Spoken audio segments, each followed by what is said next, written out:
Teorema de Norton. Objetivos. Sirve para reducir y simplificar circuitos eléctricos. Que cualquier parte de un circuito tomado por fuentes y resistencias puede ser reemplazado por una única fuente de corriente y una resistencia en paralelo. El teorema de Norton nos dice que dado un circuito eléctrico, se puede reemplazar toda la red del circuito, excepto la resistencia de carga, que sería la rama eléctrica donde se encuentra la incógnita, por un circuito equivalente que contenga solo una fuente de corriente independiente en paralelo con una resistencia equivalente, de tal forma que la relación voltaje-corriente en la carga se conserve sin cambios. Tenemos aquí un ejemplo de un circuito compuesto de varias resistencias y fuentes de voltaje y de corriente. Y este se puede simplificar a un circuito más pequeño, denominado equivalente de Norton. La característica de este nuevo circuito es que está compuesto de una fuente de corriente denominada corriente de Norton y una resistencia denominada resistencia de Norton. Ambos elementos es conectados en paralelo y el análisis de este circuito se vuelve más sencillo, ya que es más pequeño. Entonces, suponiendo que de este circuito grande tenemos que analizar una de las resistencias. Como ponemos ejemplo la resistencia RL. Entonces, esta resistencia marcamos el punto A y el punto B, lo que significa que esta resistencia se deberá copiar en el circuito equivalente de Norton, quedando de esta manera. Para encontrar el circuito equivalente de Norton, deberemos seguir ciertas características.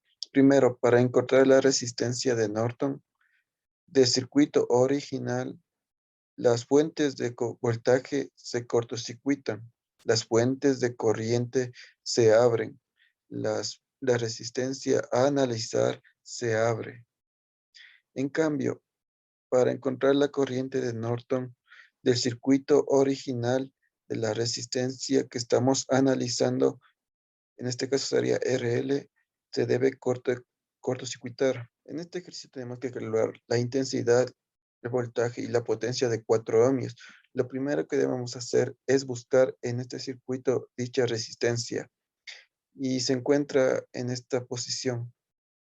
Vamos primero a identificar el punto A y el punto B, quedando de esta manera. Ahora bien, recordemos que debemos encontrar la corriente y la resistencia. Empecemos encontrando en este circuito la resistencia de Norton. Y para encontrar dicha resistencia, aplicamos las características mencionadas anteriormente. Del circuito original que volvemos a copiar, las fuentes de voltaje se cortocircuitan. Tenemos en nuestro circuito una fuente de voltaje. En el nuevo circuito no es necesario dibujar. En vez de eso, vamos a trazar una línea, cortocircuitando de esta manera dicha fuente. Ahora, las fuentes de corriente se abren. En nuestro circuito tenemos una fuente de corriente, lo que significa que debajo ya no es necesario dibujarla, quedando un circuito abierto. En cambio, en la resistencia que estamos analizando, que es la resistencia 4 ohmios, ya no es necesario dibujarla, ya que se debe de abrir, quedando de esta manera el circuito. Para encontrar la resistencia de Norton, una vez aplicadas las características, ustedes podemos observar que solo tenemos resistencia y en el punto A y en el punto B tenemos que encontrar la resistencia equivalente de Norton. La resistencia de Norton es equivalente entre el punto A y el punto B. Si analizamos un poco este nuevo circuito, podemos notar que al estar abierto esta rama, resistencia 12 ohmios y 10 ohmios ya nos forman parte del circuito. En cambio, el circuito A y B obtenemos solo resistencia 3 y 6. Dibujaremos simplemente un circuito que nos sirve. Obteniendo nada más que este circuito pequeño, calculamos la resistencia equivalente que vendrá a ser la resistencia de 3 y la resistencia de 6, que esto sería igual a 9 ohmios. Ahora pasamos a encontrar la corriente de Norton.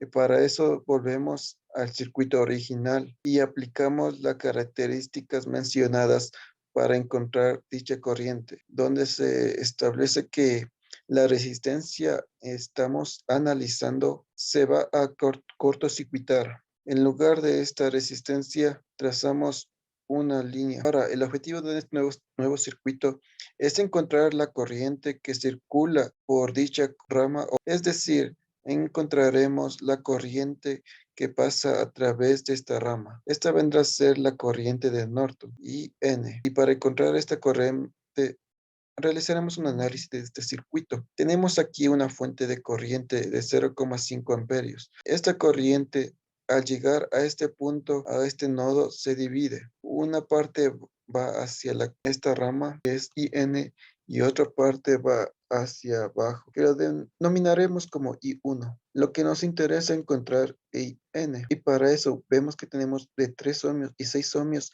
Podemos aplicar un divisor de corriente. Estos están en paralelo, no están en serie. Podemos notar que el extremo está conectado con este extremo y los dos extremos están conectados de igual forma. Esta es una conexión en paralelo. Por ende, aplicaremos un divisor de corriente. Utilizaremos esta fórmula.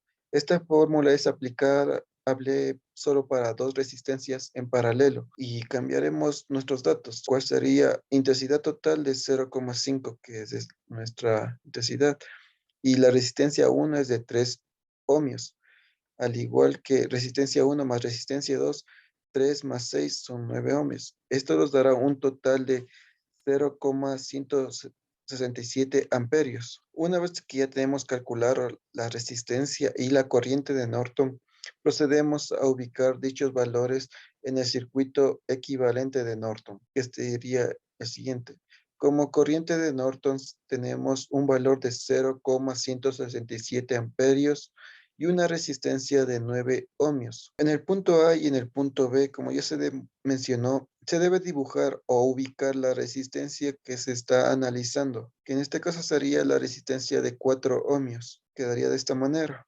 Así hemos simplificado el circuito original a un circuito más pequeño. La característica de todos estos elementos que están conectados en paralelo. De este nuevo circuito ya podemos calcular la intensidad, el voltaje y la potencia en la resistencia de 4 ohmios. Para esto, lo primero que vamos a calcular es la intensidad o la corriente. Sabemos que está conectados en paralelo. Por ende, esta corriente circula y aquí se divide. Una parte va hacia esta rama y la otra parte va hacia la otra rama. La rama que nos interesa es la segunda rama. Lo denominamos I. Para encontrar dicha corriente, utilizamos un divisor de corrientes y aplicamos la siguiente fórmula.